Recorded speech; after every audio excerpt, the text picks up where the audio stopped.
Maart 2018. Frits van Troon. Bomen- en plantenkenner. Frits van Troon is een van de laatste nog in leven zijn traditionele bomen- en plantenkenners van Suriname. Hij kent meer dan 750 boomsoorten en 250 lianensoorten. Hij is een van de oprichters van het Saramakaans Botanische Kenniscentrum op Tonka-eiland. Dit kenniscentrum wil de kennis over alle planten en bomen in Suriname en daarbuiten verspreiden, waardoor meer respect ontstaat voor de natuur. Wij Surinamers kennen de waarde van onze bossen niet, terwijl de buitenlanders die bijna geen bossen hebben, huilen wanneer een boom doodgaat, zegt Van Troon.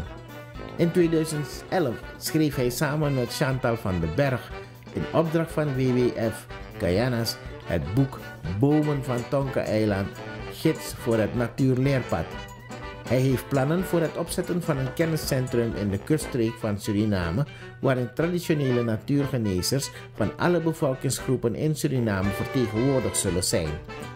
Van Troon ontving verscheidene onderscheidingen. In Suriname werd hij gedecoreerd tot ridder in de ereorde van de Palm.